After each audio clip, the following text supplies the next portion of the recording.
ನನಗೆ ಒಂದಷ್ಟು ಕನಸುಗಳನ್ನ ನನಸು ಮಾಡ್ಕೊಳಕ್ ಆಗ್ಲಿಲ್ಲ. ಆ ಕನಸನ್ನ ನನ್ ಮಕ್ಳು ನನಸು ಮಾಡ್ಬೋದಾ?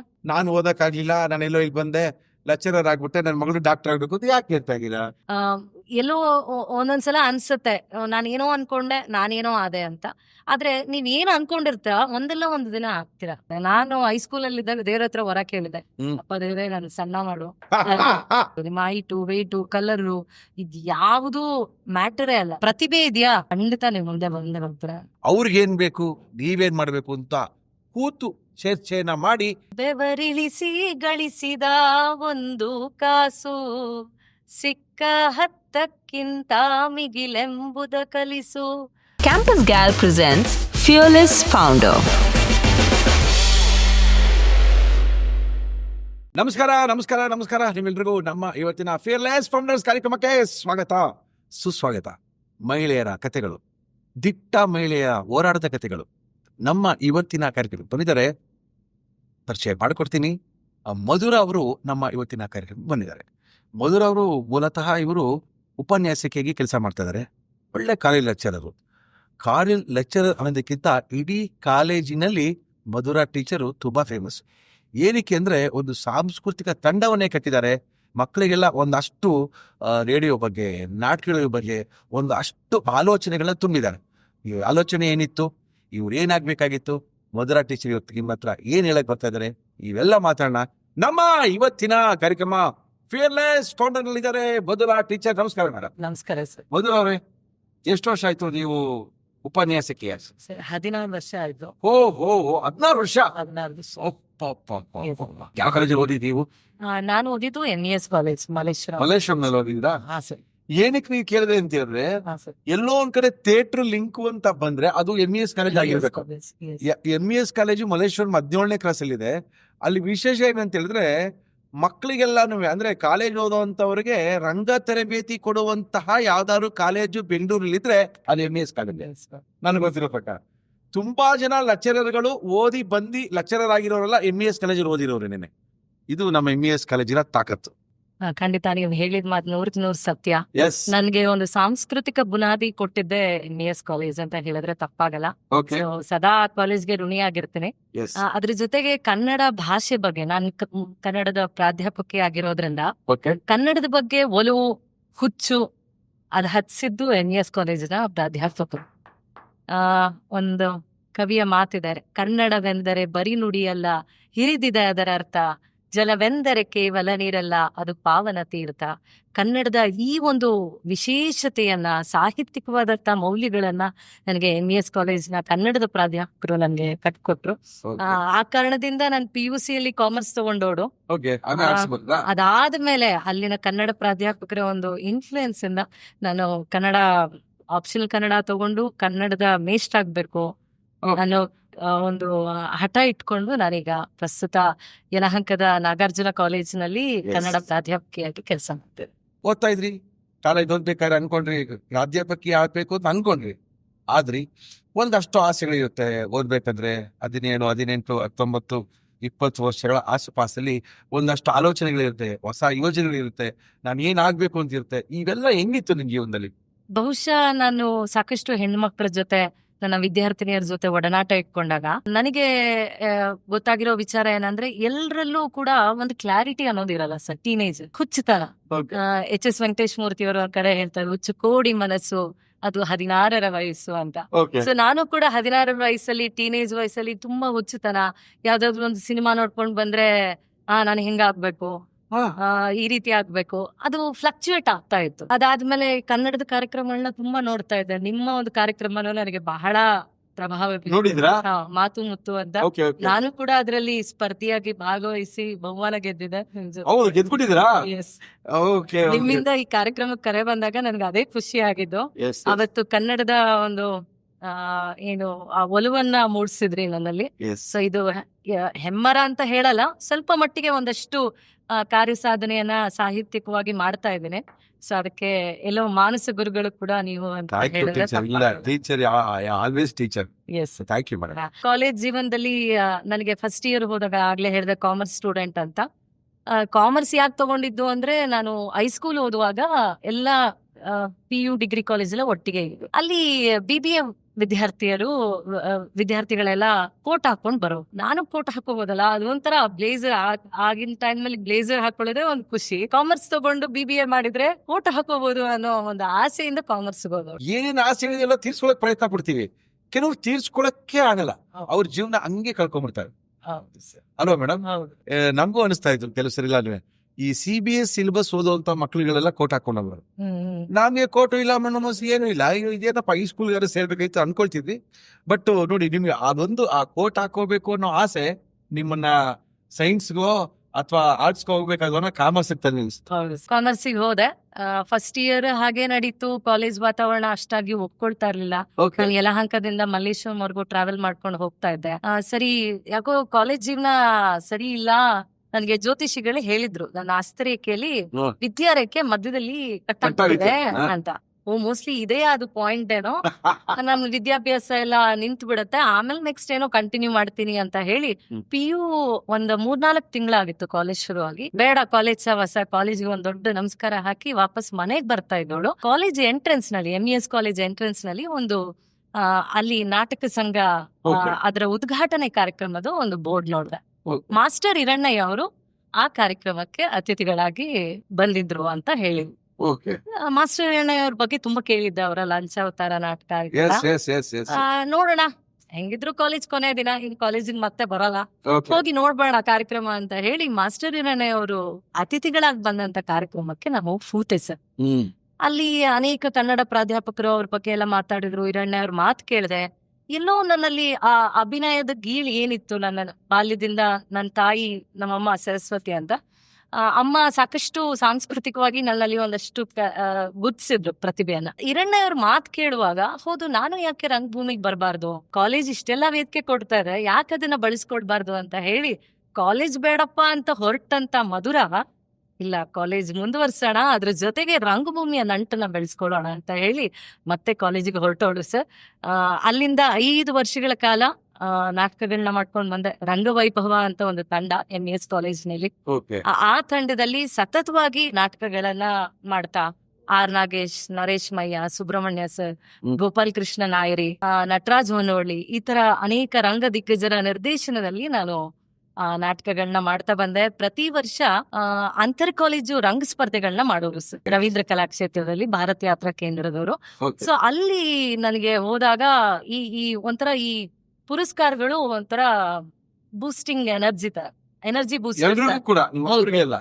ಒಂದ್ ಯಾರೋ ಒಬ್ರು ಸನ್ಮಾನ ಮಾಡ್ತಾರೆ ಅಥವಾ ಯಾರೋ ಒಬ್ರಿಗೆ ಒಂದ್ ಇವ್ರು ಕರೆದು ಏನೋ ಮಾಡ್ತಾರೆ ವೇದಿಕೆ ಮೇಲೆ ಅಂದ್ರೆ ನಮ್ಮ ಜವಾಬ್ದಾರಿ ಜಾಸ್ತಿ ಆಯ್ತು, ಯಾರೋ ನಮ್ಮನ್ನ ನೋಡ್ತಾ ಇದಾರೆ ಅಂತ. ಖಂಡಿತ ನನ್ನಲ್ಲಿ ಏನೋ ಇದೆ ಅನ್ನೋದು ಒಂದು ಖಾತ್ರಿ ಆಯ್ತು. ಸೊ ವರ್ಷದಿಂದ ವರ್ಷಕ್ಕೆ ಅದ್ರಲ್ಲಿ ಭಾಗವಹಿಸ್ತಾ ಬಹುಮಾನಗಳನ್ನ ಗೆಲ್ತಾ ಅತ್ಯುತ್ತಮ ನಟಿ, ಅತ್ಯುತ್ತಮ ಪೋಷಕ ನಟಿ ಪ್ರಶಸ್ತಿ ಬಂತು, ಏಕಪಾತ್ರಾಭಿನಯ ಸ್ಪರ್ಧಾ, ಹೀಗೆ ಅನೇಕ ಸ್ಪರ್ಧೆಗಳಲ್ಲಿ 5 ವರ್ಷ ನನಗೆ ಹೋಗಿದ್ದೆ ಗೊತ್ತಾಗ್ಲಿಲ್ಲ ಸರ್. ಬರೀ ನಾಟಕ, ರಂಗಭೂಮಿಯ ಬೇರೆ ಬೇರೆ ಆಯಾಮಗಳು. ಕೊನೆ ಡಿಗ್ರಿ ಫೈನಲ್ ಇಯರ್ ಇರುವಾಗ MES ಕಾಲೇಜು ಒಂದು ರಂಗಶಾಲೆ ಅಂತ ತೆಗೆದು ಗೋಪಾಲ್ ಕೃಷ್ಣ ನಾಯಕಿ ಅವರ ನಿರ್ದೇಶನದಲ್ಲಿ. ಸೊ ಅಲ್ಲಿ ನಾನು ಡಿಪ್ಲೊಮಾ ಕೋರ್ಸ್ ಮಾಡ್ಕೊಂಡೆ. ಸೊ ಇದಿಷ್ಟು ನನ್ನ ರಂಗಭೂಮಿಯ ಜೊತೆ, ಅಂದ್ರೆ ಕಾಲೇಜು, ರಂಗಭೂಮಿ ಇದೆರಡೂ ಕೂಡ ಒಟ್ಟೊಟ್ಟಿಗೆ ನಡೀತಾ ಹೋಯ್ತು. ರಂಗಭೂಮಿಯ ಬಗ್ಗೆ ನಾನು ಹೇಳ್ಬೇಕಂದ್ರೆ ಖಂಡಿತ ನನ್ನ ವ್ಯಕ್ತಿತ್ವಕ್ಕೆ ರಂಗಭೂಮಿಯ ಕೊಡುಗೆ ತುಂಬಾ ಇದೆ.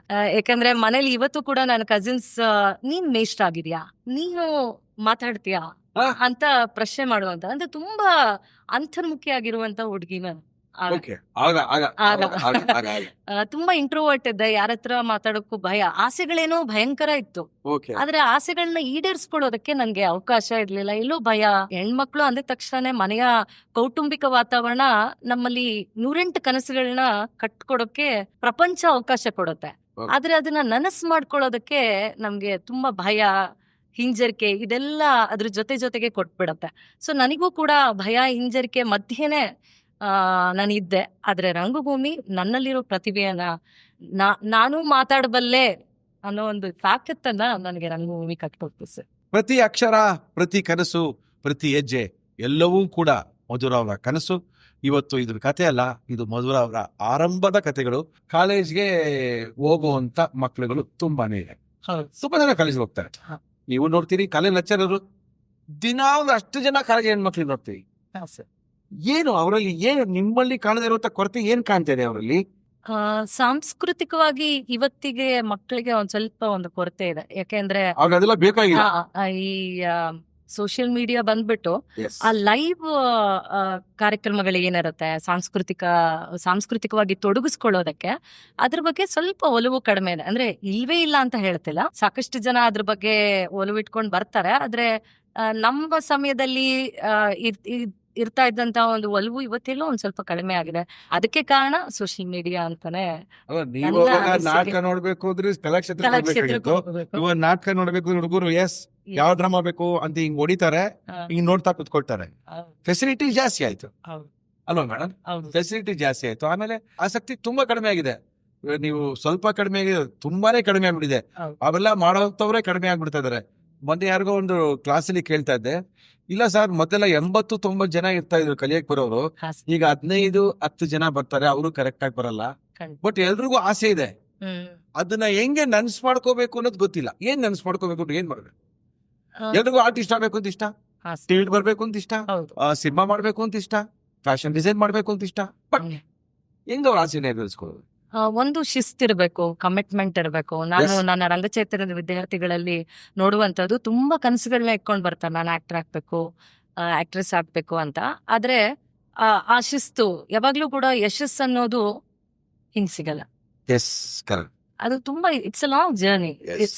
ಅದು ಸಕ್ಸಸ್ ಅನ್ನೋದೇ ಒಂದು ಜರ್ನಿ ಅಂತ ಹೇಳ್ತಾರೆ. ಹೌದು. ಆದ್ರೆ ಇವತ್ತಿನ ಮಕ್ಕಳಲ್ಲಿ ನಾನು ದಿಢೀರ್ ಅಂತ ಆಕ್ಟರ್ ಆಗ್ಬೇಕು, ನನಗೆ ಬಹುಮಾನ ಬಂದ್ಬಿಡ್ಬೇಕು, ಈ ತರದ ಒಂದು ನಿರೀಕ್ಷೆಗಳನ್ನ ಇಟ್ಕೊಂಡು ಬರ್ತಾರೆ. ಆದ್ರೆ ಪ್ರತಿ ಸೋಲು ಕೂಡ ನಮ್ಗೆ ಪಾಠ ಕಲಿಸ್ತಾ ಹೋಗುತ್ತೆ, ಗೆಲುವಿನ ಕಡೆಗೆ ನಮ್ಮನ್ನ ದೂಡ್ತಾ ಹೋಗುತ್ತೆ. ಎಲ್ಲೋ ಸೋಲಾದಾಗ ನಿರಾಸೆಗೆ ಒಳಪಡ್ತಾನೆ, ಬೇಡವೇ ಬೇಡಪ್ಪ. ಒಬ್ಬ ನನ್ನ ವಿದ್ಯಾರ್ಥಿನೇ, ಪಾಪ 3 ವರ್ಷನೂ ಅವನು ನಾಟಕಗಳನ್ನ ಮಾಡ್ದ. ಅದಾದ್ಮೇಲೆ 1 ವರ್ಷನೂ ಅವನಿಗೆ ಬೆಸ್ಟ್ ಆಕ್ಟರ್ ಅವಾರ್ಡ್ ಬರ್ಲಿ. ಸಿಕ್ಲಿಲ್ಲ. ಹಾ, ಓಕೆ. ಈಗ ಫೈನಲ್ ಇಯರ್ ಅಲ್ಲಿ ಇದ್ದಾನೆ. ಅವನಂತ ಇದ್ದ, ಮ್ಯಾಮ್ ನಾನು ತುಂಬಾ ಆಸೆಗಳನ್ನ ಇಟ್ಕೊಂಡ್ ಬಂದೆ, ಬೆಸ್ಟ್ ಆಕ್ಟರ್ ಅವಾರ್ಡ್ ಅನ್ನೋದನ್ನ ತಗೊಳ್ಬೇಕು ಅಂತ. ಆದ್ರೆ ನನಗೆ ಅದು ಸಿಗ್ಲಿಲ್ಲ, ತುಂಬಾ ಬೇಜಾರಾಗ್ಬಿಟ್ಟಿದೆ, ನಾನು ಥಿಯೇಟರ್ನ ಬಿಟ್ಬಿಡ್ತೀನಿ ಅಂತ. ನಾನ್ ಹೇಳ್ದೆ, ನೋಡಪ್ಪ, 3 ವರ್ಷ ನಿನಗೆ ಸಿಕ್ಕಿಲ್ಲ ಅನ್ನೋ ನಿನ್ನ ಸ್ಟ್ರಗಲ್ ಏನಿದೆಲ್ಲ, ಅದೇ ನಿನ್ ಜೀವನದಲ್ಲಿ ನಿನ್ನನ್ನ ಎಲ್ಲೋ ತಗೊಂಡ್ ಹೋಗತ್ತೆ. ಆ ಸೋಲಿನ ಪಾಠ ಖಂಡಿತ ನಿನ್ನನ್ನು ಗೆಲ್ಲೋ ಹಾಗೆ ಮಾಡತ್ತೆ. ಹಠ Yes. ಬಿಡಬೇಡ, ನಿನ್ನ ಪ್ಯಾಷನ್ ಅನ್ನ ಬಿಡಬೇಡ ಅಂತ ಹೇಳಿ ಕಳಿಸ್ದೆ. ಸೊ ಈ ತರ ವಿದ್ಯಾರ್ಥಿಗಳು ಸೋಲಾದಾಗ ಧೈರ್ಯ ಕೆಡದೆ ತಮ್ಮ ಒಂದು ಪರಿಶ್ರಮ, ಯಾವಾಗ್ಲೂ ಪ್ಯಾಷನ್ ಅನ್ನೋದು ಮನಸ್ಸಲ್ಲಿದ್ದಾಗ ಅದು ಖಂಡಿತ ಗೆಲುವಿನ ಕಡೆಗೆ ಕರ್ಕೊಂಡು ಹೋಗುತ್ತೆ. ನನ್ನ ವೈಯಕ್ತಿಕ ಬದುಕಿನ ಒಂದು ಅನುಭವನೇ ಹೇಳ್ಬೇಕಂದ್ರೆ, ನನಗೆ ಆರಂಭದಲ್ಲಿ ಗೆಲುವು ಸಿಕ್ಬಿಡ್ತು. ನಾನು ಆಗ್ಲೇ ಹೇಳ್ದೆ 5 ವರ್ಷನೂ ಗೆಲುವು ಸಿಕ್ತು ಅಂತ. ಅದಾದ್ಮೇಲೆ ನನ್ನ ಜೀವನ ಹೇಗಾಯ್ತು ಅಂತಂದ್ರೆ, ಈ ಕಡೆ ಯಾಕೋ ರಂಗಭೂಮಿ ನನಗೆ ಪ್ರೊಫೆಷನ್ ಆಗಿ ತಗೊಳಕ್ಕೆ ಆಗಲ್ಲ. ಯಾಕಂದ್ರೆ ಒಂದು ವೃತ್ತಿ ರಂಗಭೂಮಿಯ ಒಂದು ನಾಟಕದ ಫೆಸ್ಟಿವಲ್ಗೆ ಹೋಗಿದ್ದೆ. ಅಲ್ಲಿ ಹೆಣ್ಣು ಮಕ್ಕಳ ಸ್ಥಿತಿ ಎಲ್ಲ ನೋಡಿ ನನಗೆ ಯಾಕೋ ಒಂಥರ ಭಯ ಆಯ್ತು ಸರ್. ಭಯ ನಿಮ್ಮ ಯೋಚನೆ ಬೇರೆ ದಾರಿಗಳನ್ನ ತರಿಸ್ಕೊಡುತ್ತೆ. ಯಾವಾಗಲೂ ನಾವು ಭಯದಿಂದನೇ ತಗೋಬೇಕಾಗುತ್ತೆ ಕೆಲವು ಡಿಸಿಷನ್. ಕೆಲವು ಭಯಗಳು ಜಾಸ್ತಿ ಹೇಳ್ತಾ ಇದೆ, ಯಾಕಂದ್ರೆ ತುಂಬಾ ಜನಕ್ಕೆ ಓಹೋ ಇದಾಗಲ್ಲ, ನಾನೇನೋ ಚೇಂಜ್ ಮಾಡ್ಕೋಬೇಕು ಅನಿಸ್ತಾ ಇದೆ. ನೋಡಿ, ಅವರೆಲ್ಲ ವೃತ್ತಿ ರಂಗಭೂಮಿ ಅಂತ ಹೇಳಿದ್ರೆ ಅವರು ತುಂಬಾ ಕಷ್ಟದಲ್ಲಿರ್ತಾರೆ. ಯಾಕಂದ್ರೆ ಅವರು ನಾಟಕವನ್ನೇ ತಮ್ಮ ಬದುಕನ್ನ ಮಾಡ್ಕೊಂಡಿರ್ತಾರೆ. ಅವ್ರು ದಿನ ನಾಟಕ ಆಗ್ಬೇಕು, ದಿನ ಟಿಕೆಟ್ ಸೇಲ್ ಆಗ್ಬೇಕು, ಅದರಿಂದ ದುಡ್ಡು ಬರಬೇಕು, ಜೀವನ ನಡಿಬೇಕು. ತುಂಬಾನೇ ಕಷ್ಟವಾಗಿರೋ, ಇವತ್ತಲ್ಲ ಅದು ಅವತ್ತಿಂದನೂ ಕಷ್ಟನೇ. ಅದು ನೋಡಿದಾಗ ಭಯ ಬಿದ್ರು ತಮ್ಮ ದೃಷ್ಟಿಕೋನವನ್ನ ಚೇಂಜ್ ಮಾಡ್ಕೊಂಡ್ರು, ಲಚರರಾದ್ರು. ಅಲ್ಲಿ ನನಗೆ ಒಂದು ಭಯ ಬಂತು, ಇದನ್ನ ವೃತ್ತಿಯಾಗಿ ತಗೊಳ್ಬೋದಾ, Yes. ತಗೊಂಡ್ರೆ ಒಂದು ಸೇಫ್ಟಿ ಝೋನ್ ಅನ್ನೋದಿದೆಯಾ. ಅಷ್ಟಲ್ಲಾಗ್ಲೇ ಮನೇಲಿ ತುಂಬಾ ನೆಂಟ್ರೆಲ್ಲ, ನಮ್ ತಂದೆಗೆ ತುಂಬಾ ಆಸೆ ಇತ್ತು ನಾನು ಕಲಾವಿದೆ ಮಾಡ್ಬೇಕಂತ. But ಬಟ್ ಬೇರೆಯವರೆಲ್ಲ ಏನು, ಕೊಂಕು ಮಾತುಗಳ ಹಾ, ಏನ್ ನಿನ್ ಮಗಳನ್ನ ನಾಟಕ ಕಳಿಸ್ತಿದ್ಯಾ, ಆಕ್ಟಿಂಗ್ ಮಾಡ್ಸಿಯಾ, ಈ ತರದ ಮಾತುಗಳನ್ನ ಹೇಳ್ತಾರೆ. ಸೊ ಈ ಭಯದಿಂದ ನಾನು ಬೋಧನೆಯ ವೃತ್ತಿಯಲ್ಲಿದ್ರೆ, ಒಂದು ಟೀಚಿಂಗ್ ಪ್ರೊಫೆಷನ್ ಅಲ್ಲಿದ್ರೆ ಎಲ್ರು ಗೌರವ ಕೊಡ್ತಾರೆ, ಮೇಡಮ್ ಅಂತ ಕರೀತಾರೆ. Yes. ಆ ಒಂದು ಗೌರವಯುತವಾದಂತಹ ವೃತ್ತಿಯನ್ನ ಮುಂದುವರಿಸ್ಕೊಂಡು ಹೋಗಬೇಕು ಅನ್ನೋ ಒಂದು ಡಿವಿಯೇಷನ್ ಬಂತು. ಈಗ ಹಂಗೆ ನಿಲ್ಸ್ಕೊಳ್ಳಿ, ನಾನು ಹೇಳ್ತೀನಿ. ಇವಾಗ ಏನಂದ್ರೆ, ಆಕ್ಟಿಂಗ್ ಕ್ಲಾಸ್ಗಳು, ಫಿಲ್ಮ್ ಮೇಕಿಂಗ್ ಕ್ಲಾಸ್ಗಳಿಗೆ ದೊಡ್ಡ ಯೂನಿವರ್ಸಿಟಿ ಕೋರ್ಸಸ್ ಅನ್ನ ಶುರು ಮಾಡಿದೆ. ಎಸ್, ದೊಡ್ಡ ಕಾಲೇಜ್ಗಳು, ಈಗ RV ಕಾಲೇಜ್ ಎಲ್ಲರೂ ಈಗ ಫಿಲಿಂ ಮೇಕಿಂಗು, ಎಡಿಟಿಂಗು, ಇದಕ್ಕೆಲ್ಲರೂ ಮಾಸ್ಟರ್ಸ್ ಕೋರ್ಸ್ಗಳನ್ನ ಮಾಡ್ತಾ ಇದೆ. ಎಸ್. ಹೇಳುವಂತ ವಿಧಾನ ಒಂದೇನೆ, ಅದು ಹೇಳೋದು ಬೇರೆ ಆಗ್ತಾ ಇದೆ ಅಷ್ಟೇ.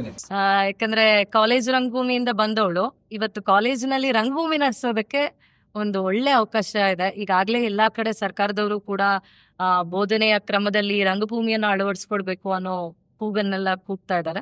ಸೊ ಹಾಗಾಗಿ ಕಾಲೇಜು ಒಂದು ಆವರಣದಲ್ಲಿ ರಂಗಭೂಮಿಯ ಒಂದು ಒತ್ತಾಸೆಯಿಂದ ವಿದ್ಯಾರ್ಥಿಗಳು ತಮ್ಮ ವ್ಯಕ್ತಿತ್ವವನ್ನ ವಿಕಸನ ಮಾಡ್ಕೋಬಹುದಾಗತ್ತಾ? ನಮ್ಮ ಕಾಲೇಜ್ನಲ್ಲಿ ನಾವು ಅದೇ ಧ್ಯೇಯವಾಕ್ಯದಲ್ಲೇ ನಾವು ರಂಗ ಚೈತನ್ಯ ಅನ್ನುವಂತ ತಂಡವನ್ನ ಎಷ್ಟು ಕಟ್ಟಿದ್ವಿ. ಜನ ಇದ್ದಾರೆ? ರಂಗಮುಖೇನ ವ್ಯಕ್ತಿತ್ವ ವಿಕಸನ ಅನ್ನೋ ಧ್ಯೇಯವಾಕ್ಯದಲ್ಲಿ ಇವತ್ತು ಸುಮಾರು ಏನಿಲ್ಲ ಅಂದ್ರೆ 25-30 ವಿದ್ಯಾರ್ಥಿಗಳು ಪ್ರತಿ ವರ್ಷ ಈ ರಂಗ ಚೈತನ್ಯದ ಮೂಲಕ ತಮ್ಮ ವ್ಯಕ್ತಿತ್ವ ಎಸ್. ಆ ವಿದ್ಯಾರ್ಥಿಗಳ ನೆಕ್ಸ್ಟ್ ಏನಾಗ್ತಾರೆ? ನಿಮ್ ಕಾಲೇಜ್ ಬಿಟ್ಟು ಆದ್ಮೇಲೆ ಏನಾಗಿದೆ?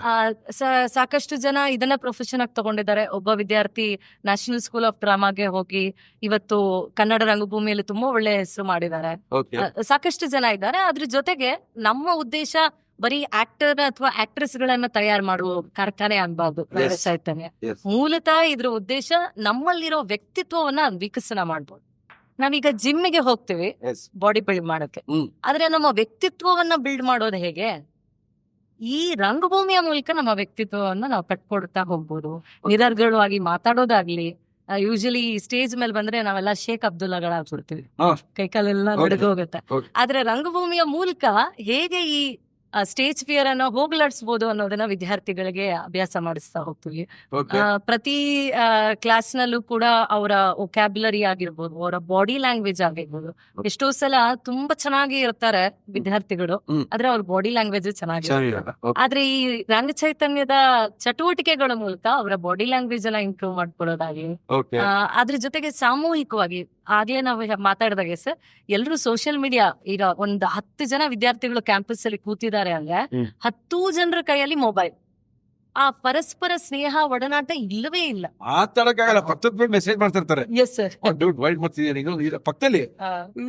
ನನ್ನದೇ ಏನ್ ರೋಗ ಮಾತಾಡೋದು, ನಿಂಗೆ ಮಾತಾಡ ಆಫೀಸಲ್ಲಿ ಹಂಗೆ ಆಗ್ತದೆ. ಅಂದ್ರೆ ಅವ್ರು ಎಲ್ಲಿ ಬಂದ್ಬಿಟ್ಟಿದ್ದಾರೆ ಅಂತ ಹೇಳಿದ್ರೆ ಪರಿಸ್ಥಿತಿ, ಅವ್ರ ಜೊತೆ ಮಾತಾಡಲ್ಲ. ಅವ್ರಿಗೆ ಇದೇ ಮೆಸೇಜ್ ಮಾಡೋದು, ಇದು ಎಲ್ಲಿಟ್ಟಿದ್ಯಾ ಅಂತ ಕೇಳೋದು. Yes sir. ಅಲ್ಲಪ್ಪ ಎಲ್ಲಿಟ್ಟಿದ್ಯಾ ಅಂತ ಅಲ್ಲಿ ಕೆಳಗಡೆ ಬಂದು ಕೇಳೋದು.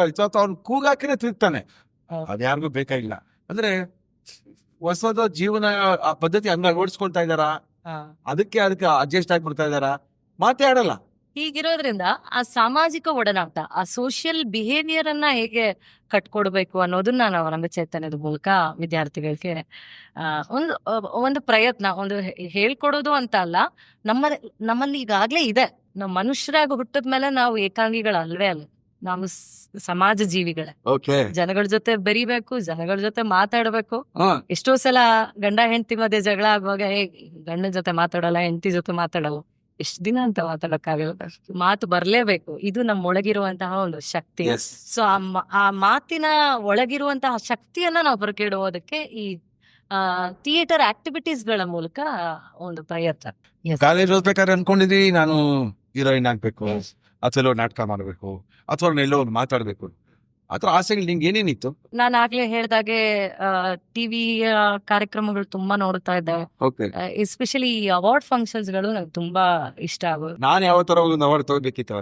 ನಾನ್ ತಗೊಳ್ಬೇಕು ಅಂತ ಅಲ್ಲ, ತುಂಬಾ ಅವ್ರು ಬರುವ ಗತ್ತು, ಅವ್ರ ಪ್ರಶಸ್ತಿ ತಗೊಂಡಾಗ, ಯಾಕಂದ್ರೆ ಆ ಪ್ರಶಸ್ತಿ ಸುಮ್ನೆ ಬಂದದ್ದಲ್ಲ, ಒಂದು ಶ್ರಮದಿಂದ ಬಂದಿದೆ. ಪ್ರಶಸ್ತಿ ಹಿಂದೆ ಅವರ ಒಂದು ಶ್ರಮ ಇದೆ, Yes. ಅವರ ಒಂದು ಕಮಿಟ್ಮೆಂಟ್ ಇದೆ, Okay. ಅವರ ಪ್ರತಿಭೆ ಇದೆ. Yes, yes. ಸೊ ಇದನ್ನೆಲ್ಲ ನಾನು ರೂಢಿಸ್ಕೊಳ್ಬೋದಲ್ಲ, ನಾನು ಒಂದಿನ ಹೀಗ್ ಬರ್ಬಹುದಾ ಅನ್ನೋ ಒಂದು ಸಣ್ಣ ಆಸೆ. ಸೊ ಹಾಗಾಗಿ ಈ ರಂಗಭೂಮಿ ವೇದಿಕೆಗಳು ಯಾವಾಗ್ಲೂ ಕೂಡ ನಮ್ಗೆ ಒಂಥರ ನಮ್ಮನ್ನ ದೈತ್ಯಾಕಾರವಾಗಿ ಬೆಳೆಸ್ಬಿಡುತ್ತೆ. ಅದ್ರ ಜೊತೆಗೆ ರಂಗಭೂಮಿಯ ಶಕ್ತಿ ಏನಪ್ಪಾ ಅಂತಂದ್ರೆ, ಟಿವಿ ನಮ್ಮನ್ನ ಚಿಕ್ಕದಾಗಿ ಮಾಡುತ್ತೆ, ಸಿನಿಮಾ ನಮ್ಮನ್ನ ದೊಡ್ಡದಾಗಿ ತೋರಿಸುತ್ತೆ, ಆದ್ರೆ ನಮ್ಮನ್ನ ನಮ್ಮ ಹಾಗೆ ತೋರಿಸುವಂಥದ್ದು ರಂಗಭೂಮಿ. ಸೊ ಈ ರಂಗಭೂಮಿಯ ಮೂಲಕ ನಮ್ಮತನವನ್ನ ಕಟ್ಕೊಡೋದಕ್ಕೆ ಇದು ಸಾಧ್ಯ ಅಂತ ಇಟ್ಕೊಂಡು ನಾನು ಇವತ್ತು ಕಾಲೇಜಿನಲ್ಲಿ ರಂಗ ಚಟುವಟಿಕೆಗಳನ್ನ ನಡೆಸ್ತಾ, ಒಂದು ಕಡೆ ಕನ್ನಡ ಸಾಹಿತ್ಯದ ಬೋಧನೆ, ಕುವೆಂಪು, ಮಾಸ್ತಿ, ಬೇಂದ್ರೆ, ಕಾರಂತರ ಅದ್ಭುತವಾದಂತ ಸಾಹಿತ್ಯದ ಶಕ್ತಿಯನ್ನ ಒಂದು ರವಾನೆ ನಾನು ಹೇಳ್ಕೊಡೋದು ಅಂತ ಹೇಳ್ತಲ್ಲ. ಯಾಕಂದ್ರೆ ನನ್ನ ಟೀಚರ್ ಒಬ್ರು ಹೇಳ್ತಾರೆ, ಡೋಂಟ್ ಟೀಚ್, ರೀಚ್ ಅಂತ ಹೇಳ್ತೀವಿ. ಅಂದ್ರೆ ಸುಮ್ನೆ ಬೋಧನೆ ಮಾಡೋದಲ್ಲ, ಮೊದ್ಲು ನೀನ್ ಅಳವಡಿಸ್ಕೋ.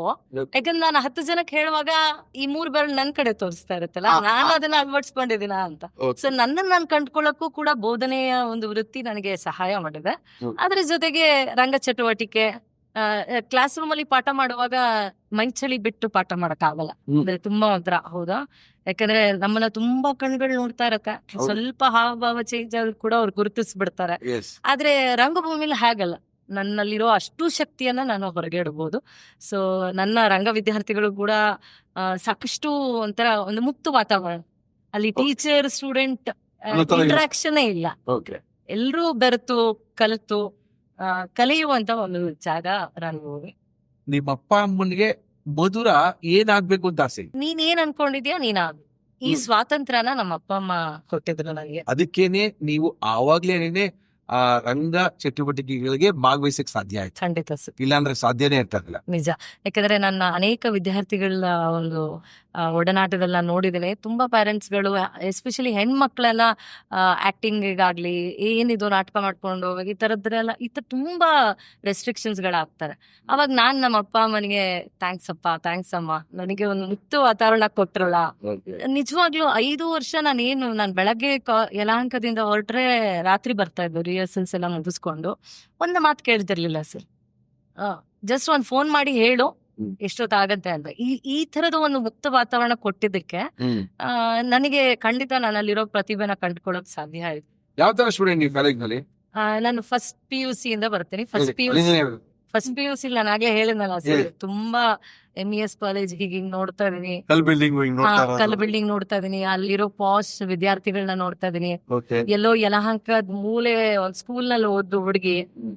ಈ ವಾತಾವರಣಕ್ಕೆ ನಾನು ನಿಮ್ಗೆ ಸೀಟ್ ಸಿಕ್ಕಿದ್ರೆ ಚೆನ್ನಾಗಿ ಓದಿದ್ದೀರಾ?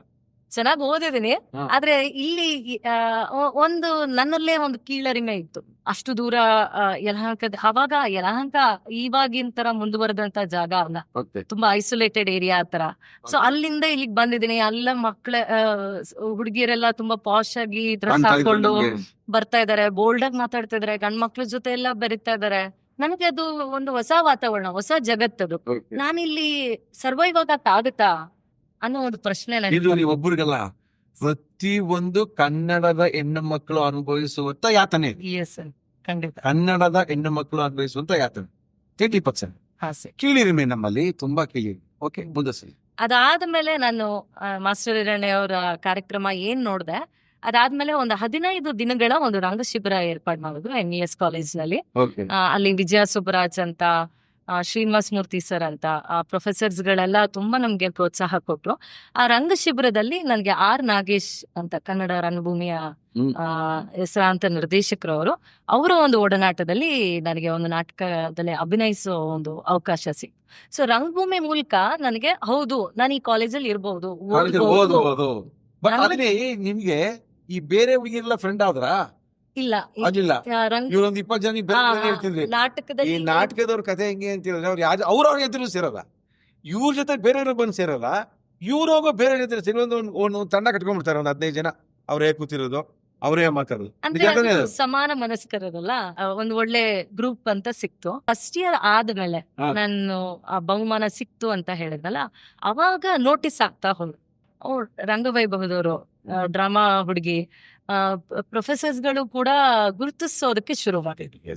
ಅಂದ್ರೆ ನಿಮ್ಮನ್ನ ಯಾರಾದ್ರೂ ಗುರುತಿಸ್ಬೇಕು ಅಂದ್ರೆ ಆ ಗುರುತಿಸುವಂತ ಕೆಲಸವನ್ನ ಮಾಡಿ ಖಂಡಿತವಾಗ್ಲೂ ನಿಮ್ಮನ್ನ ಗುರುತಿಸ್ತಾರೆ. ತುಂಬಾ ಜನ ಅನ್ಕೊಳ್ತಾರೆ ನನ್ನ ಗುರುತಿಸಿಲ್ಲ, ನನ್ ಮಾತಾಡ್ಸಿಲ್ಲ, ನಾನು ಮಾಡಿದ ಅಂದ್ರೆ ಅದಕ್ಕೆ ಪೂರಕವಾಗಿ ಏನೋ ಕೆಲಸ ಮಾಡಿದ್ರೆ ಏನು ಕೆಲಸ ಮಾಡೋದು ಏನು ಗುರುತಿಸ್ತಾರಪ್ಪ. ಖಂಡಿತ. ಸೊ ಅದಾದ್ಮೇಲೆ ಎಲ್ಲಾ ಟೀಚರ್ಸ್ ಗಳಿಗೆ ಚಿರಪರಿಚಿತಲಾಗ್ಬಿಟ್ಲು ಮಧುರ. ಸೊ 5 ವರ್ಷದ ಜರ್ನಿ ಅದಾದ್ಮೇಲೆ ನನ್ನಲ್ಲಿ ಒಂದು ಕಾನ್ಫಿಡೆನ್ಸ್ ಬಂತು. ಕಾಲೇಜಲ್ಲಿ ಏನೇ ಬರ್ಲಿ, ಹೇಗೆ ಇರ್ಲಿ ಜನ, ನಾನು ನನ್ನ ಒಂದು ಅಸ್ತಿತ್ವವನ್ನ ಅಲ್ಲಿ ಸ್ಥಾಪಿಸ್ಕೊಳ್ಳೋದಕ್ಕೆ ಸಾಧ್ಯ ಆಯ್ತು. ಅದಕ್ಕೆ ಕಾರಣ ನನ್ನಲ್ಲಿರೋ ಎದ್ದಂತ ಸಾಂಸ್ಕೃತಿಕ ಪ್ರತಿಭೆ, ರಂಗಭೂಮಿಯ ನಂಟು, ಇದೆಲ್ಲ ನನಗೆ ಅವಕಾಶ ಮಾಡಿಕೊಡ್ತು. ಫೈನಲ್ ಆಗಿ ನೀವು ನಿಮ್ಮ ಆಸೆನ ತೀರಿಸ್ಕೊಂಡ್ರಿ ನಿಮ್ಮ ಅಪ್ಪ ಅಮ್ಮನ ಆಶೀರ್ವಾದದಿಂದ, ಅಥವಾ ನಿಮ್ಮ ಅಪ್ಪ ಅಮ್ಮ ಏನು ಕೇಳಿಲ್ಲ, ನಮ್ಮ ಮೇಲೆ ನಂಬಿಕೆ ಇದೆ, ಅವಳು ಮಾಡ್ತಾಳೆ, ಅವಳ ಬಗ್ಗೆ ಚಿಂತೆ ಮಾಡೋದು ಬೇಡ ಅಂತ ಆ ಖುಷಿಯಲ್ಲಿ ಅವ್ರು ಬಿಟ್ರು. ಅದೇ ಮನಸ್ಥಿತಿ ಈಗ ನೀವು ನಿಮ್ಮ 2 ಹೆಣ್ಮಕ್ಳು ಬಿಟ್ಬಿಡಿ. ಸಣ್ಣವಳು ಬೇಡ, ದೊಡ್ಡವಳ ಬಗ್ಗೆ ಏನ್ ಅನ್ಸುತ್ತೆ? ಅದೇ ಫ್ರೀಡಮ್ ಕೊಟ್ಟಿದ್ದೀನಿ ಅಂತ ಅನಿಸ್ತಾ ಇದ್ಯಾ? 100ಕ್ಕೆ 100 ಇಲ್ಲ. ನೋಡಿ ಹೆಂಗಾಗತ್ತೆ ಅಂತ ಹೇಳಿದ್ರೆ, ನಾವು ಆ ಸೀಟಲ್ಲಿ ಕೂತಾಗ ನಮ್ಮ ಡಿಸಿಷನ್ಗಳು ಚೇಂಜ್ ಆಗುತ್ತೆ. ನಾವು ಆ ಸೀಟಲ್ಲಿ ಈಡೇರ್ಬೇಕಾದ್ರೆ ನಾವು ಯೋಚನೆ ಮಾಡೋದು ಬೇರೆ ಇರುತ್ತೆ. ನಮ್ಗೆ ಅನ್ಸುತ್ತೆ ನಮ್ಮ ಅಪ್ಪ ಅಮ್ಮನಷ್ಟು ನಮ್ಮ ಬ್ರಾಡ್ ಆಗಿ ನಾವು ಥಿಂಕ್ ಮಾಡಕ್ ಆಗಿಲ್ವಲ್ಲ ನಾವಪ್ಪ ಆದಾಗ. ಅದಕ್ಕೆ ಒಂದು ಕಾರಣನೂ ಇದೆ. ಯಾಕೆ 100% ಅಂತ ಹೇಳಿಲ್ಲ ಅಂದ್ರೆ, ನನಗೆ ಒಂದಷ್ಟು ಕನಸುಗಳನ್ನ ನನಸು ಮಾಡ್ಕೊಳಕ್ ಆಗ್ಲಿಲ್ಲ Okay. ಕಲೆಯ ಕ್ಷೇತ್ರದಲ್ಲಿ. ಓಕೆ, ಇನ್ನೂ ಬೆಳಿಬೋದಿತ್ತು, ಇನ್ನೂ ತೆರೆ ಮೇಲೆ ಕಾಣ್ಬೋದಿತ್ತು. ಎಸ್. ಸೊ ಆ ಕನ್ಸನ್ನ ನನ್ ಮಕ್ಳು ನನ್ಸ್ ಮಾಡ್ಬೋದಾ? ಯಾಕೆ ಅವ್ರ ಮೇಲೆ ಏರ್ತೀರಾ? ಅವ್ರ ಸ್ವತಂತ್ರ ಕಿತ್ಕೊಳ್ತೀರಾ? ತಪ್ಪು ಅಂತ ಗೊತ್ತಿದ್ರು ಕೂಡ ಎಸ್. ಎಲ್ಲೋ ಸಾಧ್ಯ ಇದೆಯೇನೋ ಅದು. ಏನ್ ಮಗಳು ಯಾಕಂದ್ರೆ ಇಂಜಿನಿಯರ್ ಮಾಡ್ಬೇಕು, ಜೀವನದಲ್ಲಿ- ಇಂಜಿನಿಯರ್ ಮಾಡ್ಬೇಕು, ಡಾಕ್ಟರ್ ಮಾಡ್ಬೇಕು, ನಾನು ಓದಕ್ಕಾಗ್ಲಿಲ್ಲ, ನಾನೆಲ್ಲೋ ಇಲ್ಲಿ ಬಂದೆ ಲೆಕ್ಚರರ್ ಆಗ್ಬಿಟ್ಟೆ, ನನ್ನ ಮಗಳು ಡಾಕ್ಟರ್ ಆಗ್ಬೇಕು ಅಂತ ಯಾಕೆ ಇರ್ತಾ ಆಗಿಲ್ಲ? ಅಕಾಡೆಮಿಕ್ಸ್ ನಾನು ಟಚ್ ಮಾಡಿಲ್ಲ. ಓಕೆ, ಈ ಕಲೆಯ ಕ್ಷೇತ್ರದಲ್ಲಿ ಅವರು ಏನಾದ್ರು ಮಾಡ್ಲಿ ಅಂತ ತುಂಬಾ ಒಂದು ಆಸೆ ಇಟ್ಕೊಂಡು ಮಗಳನ್ನ ಭರತನಾಟ್ಯ ಕ್ಲಾಸಿಗೆಲ್ಲ ಹಾಕಿದೆ. ಬಟ್ ಅವಳಲ್ಲಿ ಆ ಆಸಕ್ತಿ ಇರ್ಲಿಲ್ಲ. ಆಮೇಲೆ ಕೆಲಸ ಎಲ್ಲ ಕಳಿಸ್ತಾ ಇದಾರೆ. ಹೋಗೇ ಇಲ್ಲ ನಾವು, ಗ್ಯಾರಂಟಿ ಹೋಗಿಲ್ಲ. ಇಲ್ಲ, ಹೋದ್ಲು ಪ್ರೈಮರಿ ಹೈಸ್ಕೂಲ್ ವರ್ಗೂ ಹೋದ್ಲು. ಅವಾಗ ಗೊತ್ತಿಲ್ಲ, ನಿಮ್ ಮಾತು ಕೇಳ್ತಾ ಇದ್ಲು. ಆ, ಆಮೇಲೆ ಮುಂದಕ್ಕೆ ಹೇಳಿ. ಆಮೇಲೆ ಒಂದಷ್ಟು ನನ್ನಲ್ಲಿರೋ ಪ್ರತಿಭೆನೂ ಅವಳಲ್ಲಿ ಇದೆ ಅಂತ ಸ್ವಲ್ಪ ಅನಿಸ್ತಾ ಹೋಯ್ತು. ಆದ್ರೆ ಒಂದು ಸರಿಯಾದ ನಿರ್ಧಾರ ತಗೊಳ್ಳಕ್ಕೆ ಅವಳಿಗೆಲ್ಲೋ ಸಾಧ್ಯ ಆಗ್ತಿಲ್ಲೇನೋ ಅಂತ ಈಗ್ಲೂ ಈಗ್ಲೂ? ಡೈಲಮ. ಎಸ್, ಮತ್ತೆ ದೊಡ್ಡ ಮಾತು ಕೇಳಲ್ಲ ಕೇಳಲ್ಲ ಎಲ್ರು ನಾವು ಆಮೇಲೆ ಕೇಳ್ತಾ ಇರ್ಲಿಲ್ಲ. ಎಲ್ಲ ಏನಕ್ಕೆ ಅಂತ ಹೇಳಿದ್ರೆ, ಹ್ಮ್. 18 ವರ್ಷ ಆದ್ಮೇಲೆ ಅವ್ರು ನಮ್ಮ ಮಾತು ಕೇಳಬೇಕು ಅಂತ ಎಲ್ಲೂ ಏನು ಬರ್ದಿಲ್ಲ. ಅವ್ರು ಸ್ವಂತ ನಿರ್ಧಾರನ ತಗೊಳ್ಳಲು ಅವ್ರು ಶಕ್ತರು ಅಂತ. ಹ್ಮ್. 18 ವರ್ಷ ಆದ್ಮೇಲೆ ನಾವು ಅವ್ರದೇ ಥಿಂಕ್ ಮಾಡ್ತಾರೆ. ಅವರ ಯೋಜನೆಗಳಿಗೆ ನಾವು ನೀರ್ ಹಾಕಿದ್ರೆ ಸಾಕು. ನಿಮ್ಗೇನ್ ಆಸೆ ಇದೆ ನೀವು ಹೋಗೋದು? ಈಗ ನನ್ನ ತಾಯಿ ಏನಂತ ಅನ್ಕೊಂಡಿದ್ರು, ನೀನೇನಾದ್ರೂ ಆಗು, ನೀನಾಗು. ಅದೇ ತರ ಅವಳು ಏನ್ ಅನ್ಕೊಂಡಿದ್ದಾಳೆ ಅದಾಗ್ಲಿ ಅನ್ನೋ ಒಂದಿದು. ಮಧ್ಯದಲ್ಲಿ ಎಲ್ಲೋ ಒಂದ್ ಸ್ವಲ್ಪ ಸೈನ್ಸ್ ಸ್ಟೂಡೆಂಟ್ ಆಗಿದ್ರಿಂದ ಅವಳು ಕನ್ಸ್ಕೊಂಡಿದ್ಲು ಇಂಥದ್ದಾಗ್ಬೇಕಂತ. ಸೊ ನಾನು ಎಲ್ಲೋ ಅದಾಗ್ಲಿ ಆಗ್ಲಿ ಆಗ್ಲಿ ಇಂಜಿನಿಯರ್ ಆಗ್ಲಿ ಡಾಕ್ಟರ್ ಆಗ್ಲಿ ಅಂತ ತುಂಬಾ ಅವಳ ಮೇಲೆ ಏರ್ತಾ 100ಕ್ಕೆ ಹೋದೆ. 90% ಜನ ಪೋಷಕರಿಗೆ, ತಂದೆ ತಾಯಿಗಳಿಗೆ ಡಾಕ್ಟ್ರು, ಇಂಜಿನಿಯರ್, ಫಸ್ಟ್ ಡಾಕ್ಟ್ರು, ಆಮೇಲೆ ಇಂಜಿನಿಯರ್, ಇನ್ ಮಿಕ್ಕಿದ 3-4 ಗೊತ್ತೇ ಇಲ್ಲ ಯಾರಿಗೂ. ನಮ್ಮ ಮಗಳು ಡಾಕ್ಟರ್ ಆಗ್ಬೇಕು, ಇಂಜಿನಿಯರ್ ಆಗ್ಬೇಕು, ಅದು ಬಿಟ್ಟು ಬೇಕಾದಷ್ಟಿದೆ. ನಾವು ಆಗದೇ ಇದ್ದದನ್ನ ನಮ್ಮ ಮಕ್ಕಳ ಮೇಲೆ ಒತ್ತಡ ಇರುವುದು ಎಷ್ಟು ಸತ್ಯ, ಎಷ್ಟು ಕರೆಕ್ಟ್? ಸರಿಯಲ್ಲ ಸರ್, ಅದೇನೋ ಒಂಥರ ಉಸಿರು ಕಟ್ಟಿದ ವಾತಾವರಣ ಅಲ್ವಾ ಆಗುತ್ತೆ ಮೇಡಮ್? ಮಕ್ಕಳಿಗೆ. ಇವಾಗ ಯಾರಾದ್ರೂ ಕನ್ಸ್ ಕಟ್ಕೊಂಡಿದೀನಿ ಅದು ಆಗ್ತಾ ಇಲ್ಲ ಅಂದ್ರೆ 100% ತಪ್ಪು ಮೇಡಮ್. ನಿಮ್ ಕಾಲದಲ್ಲಿ ಆಗಿರೋ ಒಪ್ಕೊಳ್ಬೋದಾಗಿತ್ತು. ಈಗ ಅದು ಸ್ವಯಂಕೃತ ಅಪರಾಧ. ಅಯ್ಯೋ, ನಾನೇನೋ ಕಲ್ ಬಾಗಿಲುಗಳಿಗೆ ಅವಕಾಶದ ಬಾಗಿಲು. ಎಸ್ ಈಗ ಅಲ್ವಾ, ನಿಮ್ಗೆ ಲೆಕ್ಚರ್ ಅನ್ಸುತ್ತೆ ಅದು ತಪ್ಪು ಅನ್ಸಲ್ವಾ? ಹೌದು ಸರ್, ನೂರಾರು ಬಾಗಿಲುಗಳಿದೆ. ಆದ್ರೆ ಆಯ್ಕೆ ನಮ್ಮ ಕೈಲೇ ಇದೆ. ನೋಡಿ, ಆಯ್ಕೆನೂ ನಾವು ಮಾಡ್ಕೊಳಲ್ಲ. ಈಗ ಯಾರು ಯಾರ ಮೇಲೆ ಬ್ಲೇಮ್ ಮಾಡೋಗೇ ಇಲ್ಲ. ಹೌದು. ನನ್ಗೆ ನಮ್ಮ ಅಪ್ಪ ಅಮ್ಮ ಹೇಳ್ಕೊಟ್ಟಿಲ್ಲ, ನಂಗೆ ಟೈಮ್ ಇಲ್ಲ, ನಾನು ಕಲ್ತ್ಕೊಂಡಿಲ್ಲ ಅನ್ನೋರು ಅದು ಬೂಟಾಟಿಕೆಯರು, ಅವ್ರು ಕಲಿಯೋದೇ ಇಲ್ಲ ಅಂತ ಅನ್ಸಲ್ವ ನಿಮ್ಗೆ? ನಿಜ ಸರ್, ನಮಗೆ ಅವಾಗ ನಮ್ಮ ಟೈಮಲ್ಲಿ ಪ್ರಶ್ನೋತ್ತರ, ನಮ್ ಜೀವನ ಹೌದು. ಪ್ರಶ್ನೆ ಉತ್ತರ. ಎರಡೇ, ಈಗಿಲ್ಲ, ಬಹು ಆಯ್ಕೆ ಪ್ರಶ್ನೆಗಳು. ಯಾವ್ದು ಬೇಕಾದ್ರೆ ಆಯ್ಕೆ. ABCD ಎಲ್ಲೋ ಆ ABCD ಯಲ್ಲೇ ನಿಖರವಾದ ಉತ್ತರ ಇರುತ್ತೆ. ಅದನ್ನ ಕಂಡುಕೊಳ್ಬೇಕಷ್ಟೆ, ಕಂಡುಕೊಡು. ಸರಿಯಾದ ಆಯ್ಕೆಯ. ಬಟ್ ಮುಂಚೆ ನಮ್ಗೆ ಆಯ್ಕೆಗಳೇ ಇರ್ಲಿಲ್ಲಲ್ಲ, ನಾವು ನೇರ ಉತ್ತರಕ್ಕೆ ಹುಡುಕಾಟ ಮಾಡ್ಬೇಕಾಗಿತ್ತು. ಸೊ ವಿದ್ಯಾರ್ಥಿಗಳಿಗೆ ನಿಜವಾಗ್ಲೂ ಇದು ಒಂದು ಜೀವನದ ಪಾಠನೇ. ಅವರ ಕ್ವೆಶನ್ ಪೇಪರ್ ಪ್ಯಾಟರ್ನ್ ಏನಿದೆ Yes. ಅದು ಅವರ ಜೀವನದ ಪಾಠನೇ ಕಲಿಸ್ಕೊಟ್ಬಿಡುತ್ತೆ. ತುಂಬಾ ಆಸೆ ಇತ್ತು ನಿಮ್ಗೆ, ನಾನು ಅವಾರ್ಡ್ ತಗೋಬೇಕು, ತಗೊಂಡ್ರಿ. ಆಮೇಲೆ ತುಂಬಾ ಅವಾರ್ಡ್ ತಗೊಂಡಿದ್ದೀರಾ. ಯಾವ್ಯಾವ ಅವಾರ್ಡ್ ತಗೊಂಡ್ರಿ ನೀವು? ಅತ್ಯುತ್ತಮ ನಟಿ ಪ್ರಶಸ್ತಿ, ಅತ್ಯುತ್ತಮ ಪೋಷಕ ನಟಿ, ಏಕಪಾತ್ರ ಅಭಿನಯದಲ್ಲಿ. ಅದಾದ್ಮೇಲೆ ಒಂದು ನಾಟಕಕ್ಕೆ ನಾನು ಕಾಸ್ಟ್ಯೂಮ್ ಡಿಸೈನ್ ಮಾಡಿದೆ, ಗುಣಮುಖ ಅನ್ನೋ ಒಂದು ನಾಟಕಕ್ಕೆ. ಅದು ಕೂಡ ಒಂಥರ ಅಡ್ಡದ ಮೇಲೆ ಗುಡ್ಡೆ ಅನ್ನೋ ಹಾಗೆ ನಮ್ ಡೈರೆಕ್ಟರ್ ಸರ್, ನೀನ್ ಕಾಸ್ಟ್ಯೂಮ್ ಡಿಸೈನ್ ಮಾಡ್ತೀಯ ಮಾಡು ಅಂತ ಹೇಳ್ಬಿಟ್ರು. ಲಂಕೇಶ್ ಅವ್ರ ನಾಟಕ. ನನ್ನ ಒಂದಷ್ಟು ಐಡಿಯಾಲಜೀಸ್ ಏನಿತ್ತು ಅದನ್ನೆಲ್ಲ ಹಾಕಿ ನಾನು ಕಾಸ್ಟ್ಯೂಮ್ ಡಿಸೈನ್ ಮಾಡಿದೆ. ಅದಕ್ಕೆ ಬೆಸ್ಟ್ ಕಾಸ್ಟ್ಯೂಮ್ ಡಿಸೈನರ್ ಅವಾರ್ಡ್ ಬಂತು. ಬೋಧನೆಯ ಒಂದು ಕ್ಷೇತ್ರಕ್ಕೆ ಬಂದ್ರೆ, ಟೀಚಿಂಗ್ ಪ್ರೊಫೆಷನ್ ಗೆ ಬಂದಾಗ ಬೆಸ್ಟ್ ಟೀಚರ್ ಅವಾರ್ಡ್ ಸಿಕ್ಕಿದೆ ಪ್ರೆಸಿಡೆನ್ಸಿ ಯೂನಿವರ್ಸಿಟಿ. ನಾಟಕವನ್ನ ಬಿಟ್ಟು ಬೇರೆ ಏನ್ ಮಾಡ್ಬೇಕು ಅಂತ ಅನಿಸ್ತಿತ್ತು? ಬೇರೆ ಏನ್ ಮಾಡ್ಬೇಕು ಅಂತ ಅನ್ಕೊಂಡು ನಾಟಕ ಆಯ್ತು, ನಾಟಕ ಒಂದು. ಅದು ಬಿಟ್ಟು ಮುಂದಕ್ಕೆ ನಾನು ಇದು ಮಾಡಿದ್ರೆ ಅಥವಾ ಈಗ ಕಾಣಿಸ್ಕೊಂಡಿದ್ರೆ ಹೆಂಗ್ ಚೆನ್ನಾಗಿರ್ತಾ ಇತ್ತಲ್ವಾ ಇನ್ನ ಅಂತ ಏನೇನ್ ಆಸೆ ಇದೆ? ಸ್ಕ್ರೀನ್ ಮೇಲೆ ಬರ್ಬೇಕಂತ ತುಂಬಾ ಆಸೆ ಇದೆ. ಅದು ಕಿರುತೆರೆ ಆದ್ರೂ ಆಗ್ಲಿ, ಹಿರಿತೆರೆ ಆದ್ರೂ ಆಗ್ಲಿ. ಈ ಟೀಚಿಂಗ್ ಪ್ರೊಫೆಷನ್ ಅಲ್ಲಿ ಇರುವಾಗ್ಲೇ ನನ್ಗೆ ಒಂದು ಟಾರ್ಚು ಅನ್ನೋ ಒಂದು ಸಿನಿಮಾದಲ್ಲಿ ಆಕ್ಟ್ ಮಾಡೋ ಅವಕಾಶ ಸಿಕ್ತು. ಅದು ಒಂದು ಕಲಾತ್ಮಕ ಚಿತ್ರ. ಅದಕ್ಕೆ ನಂಟು ಮತ್ತೆ ನಮ್ಮ MES ಕಾಲೇಜ್ಗೆ ಹೋಗುತ್ತೆ. MES ಕಾಲೇಜ್ ಪ್ರೊಫೆಸರ್ ಅವ್ರು ಪ್ರೊಡ್ಯೂಸ್ ಮಾಡಿದ್ರು. ಅವಾಗ ನಿಮ್ಗೊಂದು ಅವಕಾಶ ಕೊಟ್ಟಿದ್ರು. ಅವರು ಮದ್ರಾ, ನೀನ್ ಇದನ್ನ ಮಾಡ್ಲೇಬೇಕು, ನೀನ್ ಏನು ಆಡಿಷನ್ ತಗೊಳಲ್ಲ, ನಿನಗೊಂದು ಪಾತ್ರ ಅದಲ್ಲ, ನೀನ್ ಬಂದ್ ಮಾಡ್ಬೇಕು ಅಂತ ಹೇಳಿದ್ರು. ಒಂದು ಕಲಾತ್ಮಕ ಚಿತ್ರ ಅದು. ಅದು ಒಂದು ಒಂಥರ ಲೈಫ್ ಟೈಮ್ ಕನ್ಸು ನನ್ಸಾದ ಒಂದು ಸಂದರ್ಭ. ಖುಷಿ. Yes sir. ಸಿನಿಮಾದಲ್ಲೂ ಮಾಡಿದೆ, ಎಸ್ ಸರ್. ಟಿವಿಲೂ ಮಾಡಿದೆ. ಕಿರುತೆರೆಯಲ್ಲಿ ನಾನು ಡಿಗ್ರಿ ಮುಗಿಸ್ಕೊಂಡ್ ಬರ್ತಿದ್ದ ಹಾಗೇನೆ ಗಿರಿಜಾ ಲೋಕೇಶ್ ಅವ್ರ ಜೊತೆ ನಟಿಸೋ ಒಂದು ಅವಕಾಶ ಸಿಕ್ತು. ಆಯ್ತು, ಇವಾಗ ಆ, ಇದೇ ಜಾಸ್ತಿ ಅವಕಾಶ ಸಿಕ್ಕಿದ್ರೆ ಕಾಲೇಜ್ ಬಿಟ್ಬಿಟ್ಟಿಂತೀವಿ ಅಂದ್ರೆ ಮಾಡ್ತಿದ್ನೇನೋ. ಆಹಾ, ನೋಡಿದ್ರ ಟೀಚರ್ಗೆ ಅದಿದೆಯಲ್ಲ, ಈ ಕಲೆ ಅನ್ನೋದು ಯಾವ ತರ ಅಂತ ಹೇಳಿದ್ರೆ ಎಲ್ಲಕ್ಕಿಂತ ಜಾಸ್ತಿ ಅದು. ಹೌದು ಸರ್. ಅಂದ್ರೆ ಇದಕ್ಕೆ ಅಂತೆಲ್ಲ ಏನಿಲ್ಲ, ಎಲ್ಲದಕ್ಕಿಂತ ಜಾಸ್ತಿ ಅದು ಅಂದ್ರೆ ಏನೇನಾಯ್ತು. ಯಾಕಂದ್ರೆ ಎಲ್ಲವನ್ನೂ ದಾಟಿ ಎಸ್ ನಾನು ತಗೋಬಹುದು, ನಾನು ಮಾಡಬಹುದು ಅಂತ ಏನಾದ್ರು ಇದ್ರೆ ಅದು ಕಲೆ ಮಾತ್ರನೇನೆ. ಅದು ಈ ಸಿನಿಮಾ ಎಲ್ಲ ಬಂದ್ಬಿಡ್ತು ಅಂದ್ರೆ ಅದು ಹೇಳ್ಕೊಂಡು ಹೋಗೋದು ಆ ಕಡೆ ನೀನೇನೆ. ಎಸ್. ಈ ಕಲೆಗುಂಗು ನನ್ನ ಟೀಚಿಂಗ್ ಪ್ರೊಫೆಷನ್ಗೂ ಎಷ್ಟೋ ಸಹಾಯ ಮಾಡಿದೆ. ಎಷ್ಟೋ ನಾಟಕಗಳನ್ನ ನಾನು ಟೀಚ್ ಮಾಡುವಾಗ Okay. ಆ ಪಾತ್ರದಲ್ಲಿ ಪರಕಾಯ ಪ್ರವೇಶ ಮಾಡಿ ಪಾಠ ಮಾಡೋದೆ. ಈಗ್ಲೂ ನನ್ನ ಅನೇಕ ವಿದ್ಯಾರ್ಥಿಗಳು ಮಾತಾಡ್ತಿರ್ತಾರೆ, ಮೇಡಮ್ Okay. ಇಲ್ಲಿ ಮಾಡ್ತಾ ಇದ್ದಿದ್ ನಾಟಕ ಇವತ್ತು ನಮ್ಮ ಕಣ್ಣಿಗೆ ಹಂಗೆ ಕಟ್ಟಿದೆ. ಓಕೆ, ಅಂದ್ರೆ ನಾನು ಮಾಡ್ತಾ ಇದ್ದಿದ್ ಪಾಠ, ಆದ್ರೆ ಆ ಪಾಠದಲ್ಲಿ ನಾನು ಆ ಪಾತ್ರಗಳು ಒಳಗೆ ಇಳಿದು ಮಾಡ್ತಾ ಇರೋದ್ರಿಂದ ಈ ಕಡೆ ನನ್ನ ಕಲೆಯ ಒಂದು ಗುಂಗ್ ಏನಿತ್ತು ಅದಕ್ಕೂ ಒಂದು ಅವಕಾಶ ಸಿಕ್ತು. ಅದ್ರ ಜೊತೆಗೆ ನನ್ನ ವೊಕ್ಯಾಬ್ಲರಿ, ನನ್ನ ಸಾಹಿತ್ಯದ ಒಂದು ಜ್ಞಾನ ಇದು ಕೂಡ, ಅಂದ್ರೆ ಎಲ್ಲ ಒಟ್ಟಿಗೆ ಸೇರೋ ಒಂದು ಅವಕಾಶ ಸಿಕ್ಕಿದೆ ಸರ್.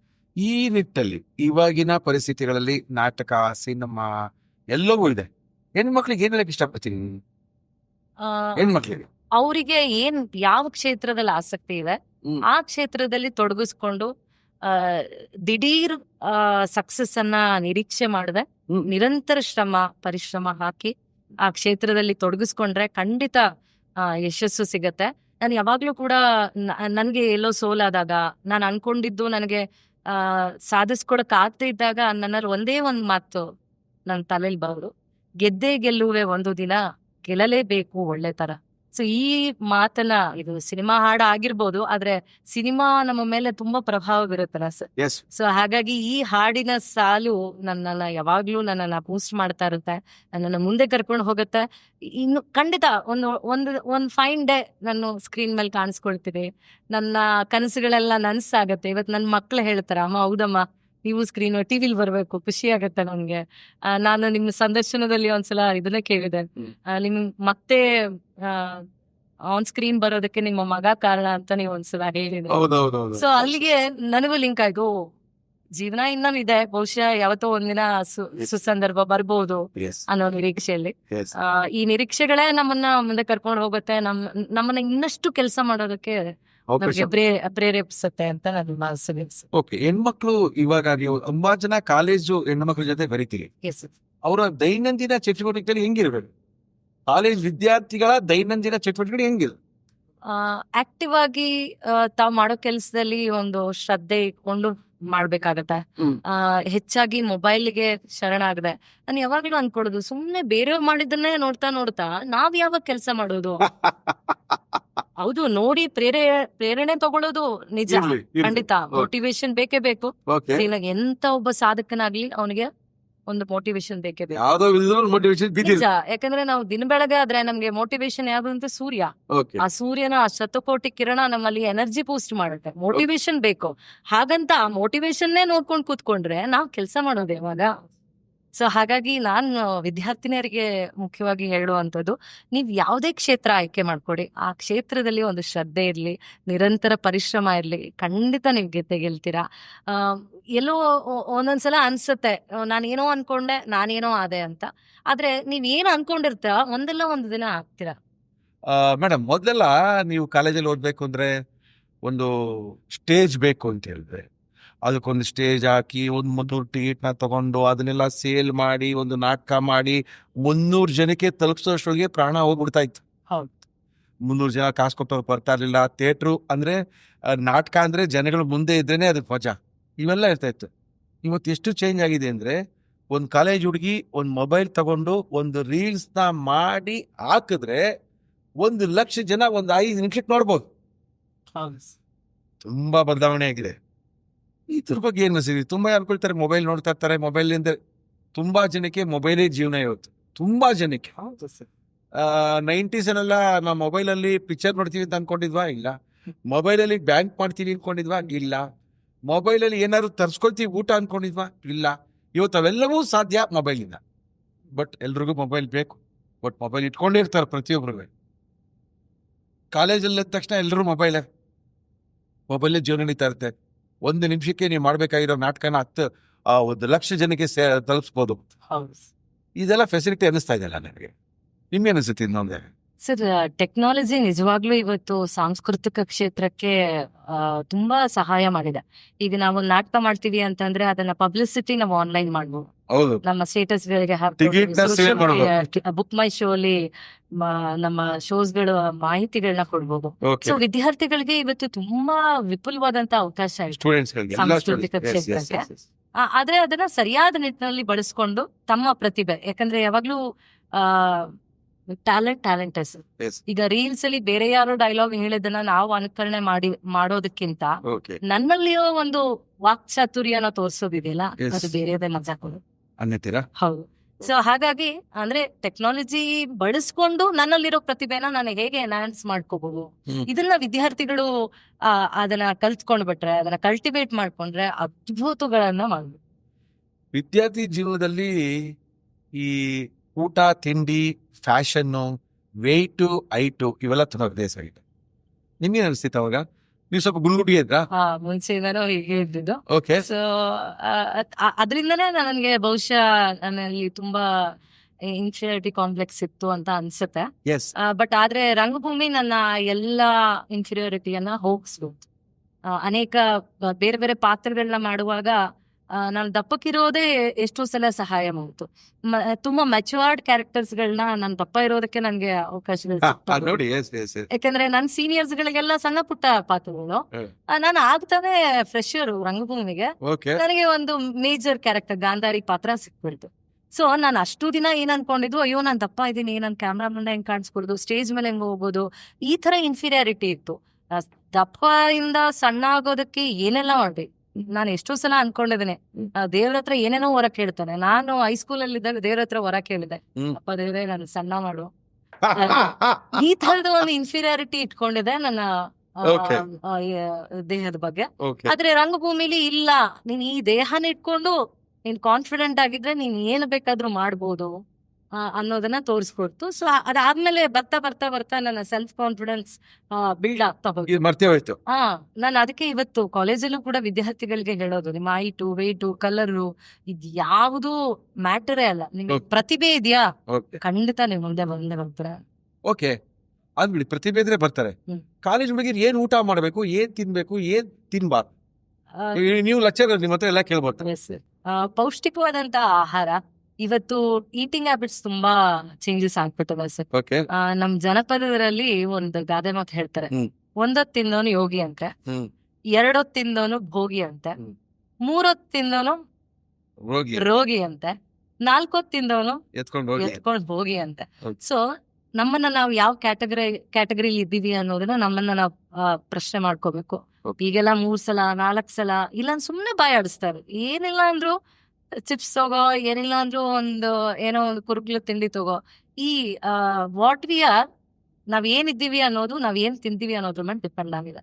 ಸೊ ಬಹುಶಃ ಇದೆಲ್ಲ ಒಂಥರ ವಯಸ್ಸಾಗ್ತಾ ಆಗ್ತಾ ಜ್ಞಾನೋದಯ ಆಗೋದು ಅನ್ಸುತ್ತೆ. ಆದ್ರೆ ಅಟ್ಲೀಸ್ಟ್ ನಮ್ಮ ಅನುಭವ, ನಮ್ಮ ಹುಡುಗರಿಗೆ ಏನ್ ತಿನ್ನಕ್ ಹೇಳ್ತೀರಾ? ಹುಡುಗಿರಿಗೆ ಏನ್ ತಿನ್ನಕ್ ಹೇಳ್ತೀರಾ?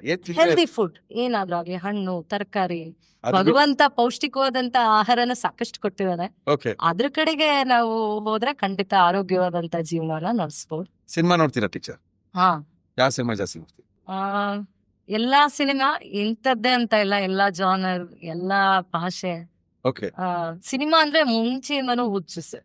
ಯಾವ ಭಾಷೆ ಸಿನಿಮಾ ನಾನು ಎಷ್ಟೋ ಸಲ ಜಾಸ್ತಿ? ಯಾವ ಭಾಷೆ ಸಿನಿಮಾ? ಕನ್ನಡ ಸಿನಿಮಾ. ಕನ್ನಡದಲ್ಲಿ ಯಾವ್ದು ಇಷ್ಟ? ವಿಷ್ಣುವರ್ಧನ್ ಅಂತ ಸಿನಿಮಾ ನೋಡೋರು ಇದಾರೆ. ನಾನು ತುಂಬಾ ಸಲ ಪಾಠ ಮಾಡುವಾಗ್ಲೂ ಸಿನಿಮಾದ ಉಲ್ಲೇಖ ಎಲ್ಲ ಕೊಡ್ತಿರ್ತೀನಿ. ಉಪೇಂದ್ರ ಅವ್ರು ಹಿಂಗಂದಿದ್ದಾರೆ, ಅಣ್ಣವ್ರು ಹಿಂಗಂದಿದ್ದಾರೆ, ಈ ತರ ಎಲ್ಲ ಈ ಸಿನಿಮಾದಲ್ಲಿ. ಬಟ್ ಹಂಗ ಹೇಳುವಾಗ ಅಯ್ಯೋ ಯಾರಾದ್ರೂ ಸ್ಟೂಡೆಂಟ್ ಏನಿ ಮೇಡಮ್ ಬರೀ ಸಿನಿಮಾ ಬಗ್ಗೆನೇ ಮಾತಾಡ್ತಾರೇನೋ ಅಂತ ಅನ್ಕೊಳ್ತಾರೇನೋ ಅಂತ ಎಚ್ಚರಿಕೆ ಇಟ್ಕೊಂಡು, ನೋಡ್ರಪ್ಪ ನಾನು ಯಾಕೆ ಸಿನಿಮಾ ಬಗ್ಗೆನೇ ಜಾಸ್ತಿ ಹೇಳ್ತೀನಿ ಅಂದ್ರೆ ಎಲ್ರ ಮೇಲೂ ಸಿನಿಮಾ ಪ್ರಭಾವ ಬಿಡು, ಇನ್ಫ್ಲೂಯೆನ್ಸ್ ಖಂಡಿತ ಇದ್ದೇ ಇರತ್ತೆ. ಸೊ ಹಾಗಾಗಿ ಅದನ್ನೊಂದು ಕೋಟ್ ಮಾಡಿ, ಯಾಕಂದ್ರೆ ಸಿನಿಮಾ ಬೇಗ ನಮ್ ಜೀವನಕ್ಕೆ ಹತ್ರ ಆಗೋಗ್ಬಿಡು. ಅಲ್ಲಿ ಬರೋ ಪಾತ್ರಗಳು, ಅಲ್ಲಿ ಬರೋ ಸಂದರ್ಭಗಳು. ಹಾಗಾಗಿ ಎಲ್ಲೋ ನಮ್ಮ ಪಾಠ ಮಾಡುವಾಗ್ಲೂ ಕೂಡ ಸಿನಿಮಾ ಅಂದ ತಕ್ಷಣ ಮಕ್ಕಳೆಲ್ಲ ಹಿಂಗಾಗ್ತಾರೆ. ನೋಡ್ತಾರೆ, ಕೇಳಿಸ್ಕೊಳ್ತಾರೆ. ಆ ಕುತೂಹಲ ಹೆಚ್ಚಾಗುತ್ತೆ. ಸೊ ಹಾಗಾಗಿ ಯಾವಾಗ್ಲೂ ಲೀವ್ ವಿತ್ ದ ಟ್ರೆಂಡ್ ಅಂತವಲ್ಲ, ಹೌದು. ಟ್ರೆಂಡ್ ಜೊತೆ ಹೋಗ್ಲೇಬೇಕು. ಕಾಲ ಬದಲಾದ ಹಾಗೆ ಕಾಲಾಯ ತಸ್ಮೈ ನಮಃ. ಓಕೆ. ಸೊ ಹಾಗಾಗಿ ಜನ ಚೇಂಜ್ ಕೇಳ್ತಾರೆ, ಬದಲಾವಣೆ ಕೇಳ್ತಾರೆ. ಈಗ ಪಾಠ ಮಾಡುವ ಶೈಲಿಯಲ್ಲೂ ಕೂಡ ನಾವು ಪಾಠ ಕೇಳಿಸ್ಕೊಡುವಾಗ ನಮ್ಮ ಮೇಷ್ಟ್ರುಗಳು ಹೇಳ್ತಾ ಇದ್ದಂತ ಸಾಹಿತ್ಯಿಕ ವಿಚಾರಗಳೇ ಬೇರೆ. ಆದ್ರೆ ಇವತ್ತು ನಾವು ಅದನ್ನೆಲ್ಲ ಹೇಳಕ್ ಹೋದ್ರೆ ಇವು ಈ ಅಮ್ಮ ಕೂಯ್ತಾಳೆ, ಕುಯ್ತಾಳೆ, ಕೊರಿತಾಳೆ, ಕುರಿತಾಳೆ, ತಲೆನೋವು ಬಂದ್ಬಿಡ್ತದೆ. ಇದೆಲ್ಲ ಔಟ್ ಆಫ್ ದ ಸಿಲೆಬಸ್. ಇದೆಲ್ಲ ಏನಕ್ಕೆ ಮೇಡಮ್? ಇದು ಎಕ್ಸಾಮಿಗೆ ಬರುತ್ತಾ ಮ್ಯಾಮ್? ಎಷ್ಟು ಮಾರ್ಕ್ಸಿಗೆ ಬರುತ್ತಾ ಮ್ಯಾಮ್ ಅಂತ ಹೇಳ್ತಾರೆ. ನೋಡಿದ್ರ? ಸೊ ಹಾಗಾಗಿ ಬರೀ ಮಾರ್ಕ್ಸಿಗೆ ಓದೋದಲ್ಲ. ನಮ್ಮ ಎಷ್ಟೊಬ್ರು ಹೇಳ್ತಾರೆ ಮಾರ್ಕ್ಸ್ ವಾದಿಗಳಾಗ್ಬೇಡಿ ನೀವು ಅಂತ. ಮಾರ್ಕ್ಸ್ ವಾದಿ ಅಂದ್ರೆ ಬರೀ ಮಾರ್ಕ್ಸ್ ಮಾರ್ಕ್ಸ್ ಮಾರ್ಕ್ಸ್ ಅಂತ ಅಲ್ಲ, ಜ್ಞಾನ ತುಂಬಿಸ್ಕೊಳ್ಳಿ. ಮಾರ್ಕ್ಸ್ ತಲ್ಲಿಂದ ತಾನೇ ಜ್ಞಾನ ಟೀಚರ್ ಇಂದ ಬೇಕಾಗಿಲ್ಲ ಅವ್ರಿಗೆ. ಮೊಬೈಲ್ ಇಂದ ಜ್ಞಾನ ತುಂಬಾ ಬಂದ್ಬಿಟ್ಟಿರುತ್ತೆ ಅವ್ರಿಗೆ. ಏನಂದ್ರೆ ಇವತ್ತು ಹೋಗ್ಬೇಕು, ಪಾಠ ಕಲಿಬೇಕು, ಮುಗಿಸ್ಕೊಂಡು ಬರ್ತಾ ಇರ್ಬೇಕು ಅಷ್ಟೇ. ಅದಕ್ಕೆ ನಮ್ಮ ಪಾಠಗಳನ್ನ ನಾವು ನಮ್ಮ ಇಂದಿನ ಟೆಕ್ನಾಲಜಿ ಟ್ರೆಂಡ್ಗಳ ಜೊತೆಗೆ ಮೇಳೈಸ್ಬಿಟ್ರೆ ಆವಾಗ ಮಕ್ಕಳಿಗೆ ಬಹಳ ಆಸಕ್ತಿ ಇರುತ್ತೆ. ಎಷ್ಟೋ ಪೌರಾಣಿಕ ಕಥೆಗಳನ್ನ ನಾರ್ಮಲ್ ಕಥಾ ವಾಚನ ತರ ಹೇಳಿದ್ರೆ ಮಕ್ಳಿಗೆ ಇಷ್ಟ ಆಗಲ್ಲ. ಅದನ್ನ ಒಂದು ಸಿನಿಮೀಯ ರೀತಿಯಲ್ಲಿ ಹೇಳ್ತಾ ಹೋದ್ರೆ ತುಂಬಾ ಇಷ್ಟ ಆಗ್ಬೋದು. ಇವಾಗೆಲ್ಲ ಏನ್ ಮಾಡಿದಾರೆ ಅಂದ್ರೆ 1ನೇ ಕ್ಲಾಸಿಂದ 10ನೇ ಕ್ಲಾಸ್ ತನಕ ಟೀಚರು ಏನ್ ಪಾಠ ಮಾಡ್ತಾರೋ ಅದನ್ನೆಲ್ಲ ಸಿಲೆಬಸ್ ನ ಅನಿಮೇಷನ್ ಮಾಡ್ತಿದ್ದಾರೆ. ಟೀಚರಿನ ಅವಶ್ಯಕತೆಗಳು ಬರಲ್ವೇನೋ ಮುಂದಿನ ದಿನಗಳಿಂದ ಭಯ ಬಂದ್ಬಿಟ್ಟಿದೆ. ರೋಬೋಟಿಕ್ ಟೀಚರ್ಸ್ ಅದೊಂದು ಅಲ್ಲ. ಅವ್ರು ಏನ್ ಹೇಳ್ತಾರೆ ಅಂದ್ರೆ, ಈ ಸಿಡಿ ತಗೊಂಡಾಗ ಹಾಕೊಳಪ್ಪ, 1 ವರ್ಷದ ನಿಂದ 6 ಸಬ್ಜೆಕ್ಟ್ ಪೂರ್ತಿ ಪಾಠ ಅನಿಮೇಷನ್ ಇರುತ್ತೆ, ಎಷ್ಟು ಸರಿ ಬೇಕಾದ್ರೆ ನೋಡ್ಕೋಬಹುದು, ಟೀಚರಿನ ಅವಶ್ಯಕತೆ ಇಲ್ಲ. ನನಗೆ ನಾನು ಒಬ್ಬ ಸ್ಟೂಡೆಂಟ್ ಕೇಳಿದ, ಹಿಂಗೆ ಪಾಠ ಕೇಳಿಸ್ಕೊಂಡ 1 ಅವರ್ ಆದ್ಮೇಲೆ, ಮೇಡಮ್ ನಿಮ್ದು ಯಾವ ಯೂಟ್ಯೂಬ್ ಚಾನಲ್ ಮೇಡಮ್? ನಂಗೆ ಏನೋ ಡೌಟ್ಸ್ ಇದ್ರೆ ಆ ಯೂಟ್ಯೂಬ್ ಚಾನಲ್ ನೋಡ್ಕೊಂಡು ನಾನು ಓದ್ತೀನಿ ಅಂತ. ಅಪ್ಪ ನೀನ್ ಯೂಟ್ಯೂಬ್ ಚಾನಲ್ ಅಲ್ಲ ಕಣೋ, 1 ಅವರ್ ಪಾಠ ಕೇಳಿಸ್ಕೊಳ್ಳೋ ಅಷ್ಟೇ ಸಾಕು. ತಯಾರಿಲ್ಲ.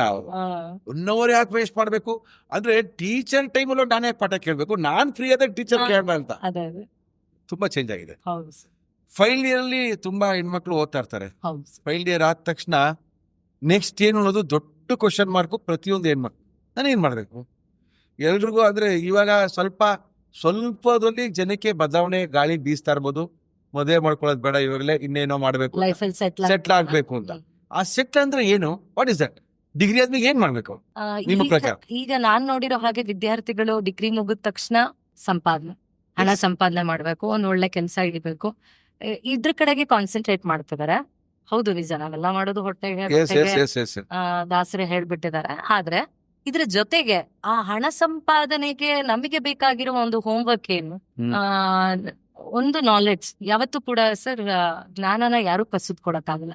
ಸೊ ಆ ನಾಲೆಡ್ಜ್ ಬಿಲ್ಡ್ ಮಾಡೋದು ಹೇಗೆ? ಸಬ್ಜೆಕ್ಟ್ ನಾಲೆಡ್ಜ್ ಆಗಿರ್ಬೋದು, ಅಥವಾ ಪ್ರಪಂಚ ಜ್ಞಾನ ಆಗಿರ್ಬೋದು, ಜನರಲ್ ನಾಲೆಡ್ಜ್, ಇದೆಲ್ಲವನ್ನ ಅವರು ಪರಿಪೂರ್ಣವಾಗಿ 100% ಪರ್ಫೆಕ್ಟ್ ಅಂತ ಇಲ್ಲ ಅಂತಂದ್ರು ಕೂಡ ಎಷ್ಟು ಸಾಧ್ಯ ಆಗುತ್ತೋ ಸ್ಕಿಲ್ ಅಂಡ್ ನಾಲೆಡ್ಜ್ ಇವೆರಡನ್ನ ಪಡ್ಕೊಂಡು ಕಾಲೇಜಿಂದ ಆಚೆ ಹೋದಾಗ, ಹೊರಗಿನ ಪ್ರಪಂಚಕ್ಕೆ ಹೋದಾಗ ಅವ್ರು ಏನ್ ಅನ್ಕೊಂಡಿದ್ದಾರೆ ಅಥವಾ ಅವ್ರು ಯಾವ ಕಾರ್ಯಕ್ಷೇತ್ರದಲ್ಲಿ ಕೆರಿಯರ್ ಬಿಲ್ಡ್ ಮಾಡ್ಬೇಕಂತಿದ್ದಾರೆ, ಆವಾಗ ಅಲ್ಲಿ ತೊಡಗಿಸ್ಕೊಳ್ಳೋದಕ್ಕೆ ಸಾಧ್ಯ ಆಗುತ್ತೆ. ಸೊ ಮುಖ್ಯವಾಗಿ ಸಬ್ಜೆಕ್ಟ್ ನಾಲೆಡ್ಜ್, ಅದ್ರ ಜೊತೆಗೆ ಒಂದು ಸೆಲ್ಫ್ ಕಾನ್ಫಿಡೆನ್ಸ್ ಜೊತೆಗೆ ಹೆಣ್ಮಕ್ಳು ಅಥವಾ ವಿದ್ಯಾರ್ಥಿಗಳು ಡಿಗ್ರಿ ಮುಗಿಸ್ಕೊಂಡು ತಮ್ಮ ಕೆರಿಯರ್ನ ಬಿಲ್ಡ್ ಮಾಡಬಹುದು.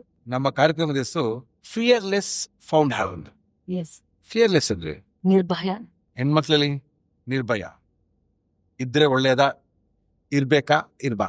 ಭಯ ಅನ್ನೋದು ನನ್ನ ಪ್ರಕಾರ 2 ಅರ್ಥದಲ್ಲಿ ತಗೋಬಹುದು. ಒಂದು, ಆ ಕೆಲಸ ಮಾಡೋದಕ್ಕೇನೆ ಭಯ ಅಂತ. ಇನ್ನೊಂದು, ಆ ಕೆಲ್ಸ ಚೆನ್ನಾಗ್ ಮಾಡ್ತೀನೋ ಇಲ್ವೋ ಅನ್ನೋ ಒಂದು ಹಿಂಜರಿಕೆ.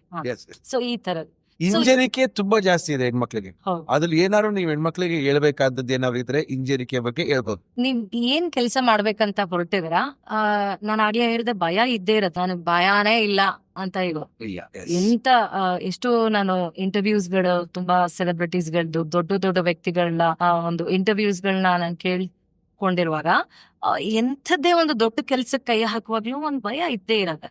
ಆದ್ರೆ ಆ ಭಯನ ಹೋಗ್ಲಾಡ್ಸೋದು ಅಥವಾ ಅದನ್ನ ಓವರ್ಕಮ್ ಮಾಡೋದು ಯಾವ್ದು ಅಂದ್ರೆ ನಮ್ಮ ಸೆಲ್ಫ್ ಕಾನ್ಫಿಡೆನ್ಸ್. ನಾನು ಮಾಡ್ತೀವಿ, ನನಗ್ ಗೊತ್ತಿರೋ to my best knowledge I will do it. ನೀವ್ ಹೇಳಿದಾಗ ನಮ್ಗೆ ನೆನ್ಪೊಂದಿದ್ದು ಡಾಕ್ಟರ್ ರಾಜ್ಕುಮಾರ್ ಅವ್ರು ಕೂಡ ನಾಳೆ ಶೂಟಿಂಗ್ ಶುರು ಆಗ್ತಾ ಇದೆ, ಬಣ್ಣ ಆಗ್ತಾ ಇದಾರೆ, ಎಲ್ಲೋ ಒಂದ್ ಕಡೆ ಮನಸ್ಸಲ್ಲಿ ಹಳಪು ಅಂತ ಕೇಳಿದಿದ್ದೀರಿ. ಅವ್ರಿಗೆ ಅಂದ್ರೆ ಅವ್ರು ಎಷ್ಟೇ ದೊಡ್ಡ ಆರ್ಟಿಸ್ಟ್ ಆಗ್ಲಿ, ಎಷ್ಟೇ ದೊಡ್ಡ ಬಿಸ್ನೆಸ್ ಮ್ಯಾನ್ ಆಗ್ಲಿ, ಅಥವಾ ಇನ್ನೇನೇ ಆಗಿದ್ರು ಕೂಡ ಒಂದು ಭಯ, ಆ ಭಯ ನಿಮ್ಮನ್ನ ಬಹಳ ಮುಂದಕ್ಕೆ ಕರ್ಕೊಂಡು ಇತ್ತೀಚೆಗೆ ನನ್ನ ಕಾಲೇಜಲ್ಲಿ ಒಂದು ನಾಟಕ ಡೈರೆಕ್ಟ್ ಮಾಡುವಾಗ್ಲೂ ಕೂಡ ನನ್ನ 100% ನಾನು ಅದರಲ್ಲಿ ತೊಡಗಿಸ್ಕೊಂಡಿದ್ದೀನಿ. ನಂದು ಏನೇನ್ ಕ್ರಿಯೇಟಿವಿಟಿ ಇತ್ತು ಅದನ್ನೆಲ್ಲ ಹಾಕಿ ಮಕ್ಕಳನ್ನ ತಯಾರು ಮಾಡಿದ್ವಿ. ಆದ್ರೆ ಶೋ ದಿನ ನನಗೆ ಭಯ. ಮಕ್ಕಳಿಗೆ ಅದು ಗೊತ್ತಾಗ್ಬಿಡ್ತು, ಮೇಡಮ್ ಫುಲ್ ಟೆನ್ಸ್ಡ್ ಆಗಿದ್ದಾರೆ, ಆಗಿದೆ. ಭಯ ಆಗಿದ್ದಾರೆ ಅಂತ. ಆಮೇಲೆ ಶೋ ಚೆನ್ನಾಗಾಯ್ತು, ಅದ್ರಲ್ಲಿ ಬಹುಮಾನಗಳೆಲ್ಲ ಬಂತು. ಮಕ್ಳು ಕೇಳಿದ್ರು, ಏನ್ ಮೇಡಮ್ ಭಯ ಪಟ್ರು, ನೀವು ಭಯ ಅಲ್ಲ ನಿಮ್ ಪಟ್ರು? ಕಾಲೇಜಲ್ಲಿ ಬಂದಾಗ ನೋಡಿದೆ ಶೀಟ್ ದೊಡ್ಡದೆಲ್ಲ ಪ್ರೈಸ್ಗಳಿತ್ತು. ಎಸ್ ಕಾಲೇಜ್ ಇಂಟರ್ ಕಾಲೇಜ್ನಲ್ಲಿ ಹೋದಾಗ ಮೇಡಮ್ ಕಾಲೇಜ್ಗೆ ಹೋಗಿದ್ದೆ ನಾನು, ಅವತ್ತು ಮೇಡಮ್ ಸಿಕ್ಕಿಲ್ಲ ನನಗೆ. ಬಟ್ ಇಷ್ಟು ದೊಡ್ಡ ಪ್ರೈಸ್ಗಳೆಲ್ಲ ಇತ್ತು. ಯಾರು ತರಿಸಿದ್ದು ನಂಗೆ ನಿಮ್ಮ ಹೆಸರು ಹೇಳೋದು, ಕರ್ಸೋಣ ಮೇಡಮ್ ನಾವು ಮಾತಾಡ್ಸೋಣ ಅಂತ ಅಲ್ಲೇ ಡಿಸೈಡ್ ಮಾಡಿದೆ ನಾನು. ಎಸ್ ನಾ ಕೇಳಿದೆ ಅವ್ರಿಗೆ, ಈ ಪ್ರೈಸ್ ಎಲ್ಲ ಬರ್ಸಿದ್ ಯಾರು ಅಂತ. ಆ ಇಡೀ ಕಾಲೇಜ್ ನಿಮ್ಮ ಹೆಸರು ಹೇಳಿದ್ರು. ಎಸ್ ಹಂಗೆ ಪರಿಚಯ ಆಗಿ ನಿಮ್ಮನ್ನ ಮಾತಾಡಿಸಿ ಕರ್ಸೋಣ ಮೇಡಮ್ ನಂಬರ್ ಕಳಿಸಿ ಅಂತೇಳಿ ನಿಮ್ಮನ್ನ ಕರ್ಸ್ಕೊಂಡಿದ್ದು. ಸೊ ಆ ಬಹುಮಾನ ಎಲ್ಲ ಬಂದ್ಮೇಲೆ ಮಕ್ಳು ಕೇಳಿದ್ರು, ಮ್ಯಾಮ್ ನೀವು ಭಯ ಪಡ್ತೀರಾ ಮ್ಯಾಮ್? ಮನುಷ್ಯ ಮೇಲೆ ಭಯ ಇದ್ದೇ ಇರತ್ತೆ, ಆದ್ರೆ ಅದು ಹೇಗೆ ಆಗತ್ತೆ ಅನ್ನೋ ಒಂದು ಭಯ ಅಷ್ಟೇ, ಮಾಡಕ್ ಆಗಲ್ಲ ಅನ್ನೋ ಭಯ ಅಲ್ಲ. ಎಸ್ ಎಸ್ ಮಾಡ್ತೀನಿ, ಆದ್ರೆ ಅದ್ರ ಫಲಿತಾಂಶ ಹೇಗಾಗುತ್ತೋ ಅನ್ನೋ ಒಂದು ಸಣ್ಣ ಅಳಕು ಇರುತ್ತೆ. ಸೊ ಹಾಗಾಗಿ ವಿದ್ಯಾರ್ಥಿಗಳು ಕೂಡ ಕಾಲೇಜ್ ಜೀವನ ಮುಗಿಸ್ಕೊಂಡ್ ಆದ್ಮೇಲೆ ಒಂದು ಭಯ, ಏನಾಗುತ್ತೋ ಏನೋ ಅನ್ನೋ ಒಂದು ಇದ್ರೂ ಕೂಡ ತಮ್ಮ ಒಂದು ಪ್ರತಿಭೆ ಏನಿರುತ್ತೆ ಅಥವಾ ಏನು ಡಿಗ್ರಿ ತಗೊಂಡಿರ್ತಾರೆ, ಸಬ್ಜೆಕ್ಟ್ ನಾಲೆಜ್ ಇರುತ್ತೆ, ಅದ್ರ ಜೊತೆಗೆ ಗಟ್ಟಿಯಾಗಿ ನುಣ್ಣುಗ್ಗಿದಾಗ ಖಂಡಿತ ಯಶಸ್ಸು ತಮ್ಗೆ ಅನಿಸ್ಕೋಬಹುದು. ಸೊ ನನ್ನ ಪ್ರಕಾರ ಫಿಯರ್ಲೆಸ್ ಇದ್ರೇನೆ ಜೀವನದಲ್ಲಿ ಏನಾದ್ರೂ ಒಂದು ಅಚೀವ್ ಮಾಡೋದಕ್ಕೆ ಸಾಧ್ಯ. Fearless teacher. ನಾಟಕಗಳೆಲ್ಲ ಆಡ್ತಾ ಇದ್ರಿ, ಸಾಕಷ್ಟು ಡ್ರಾಮಾಗಳೆಲ್ಲ ಭಾಗವಹಿಸ್ತಾ ಇದ್ರಿ. ಏನಾದ್ರೂ ಜ್ಞಾಪಕದಲ್ಲಿ ಯಾವ್ದಾರ ನಾಟಕ ಅದು ಡೈಲಾಗ್ ಹೇಳ್ಬೋದಾ? ಏಕಪಾತ್ರ ಅಭಿನಯ ಯಾವ್ದಾರ ಹೇಳ್ಬೋದಾ?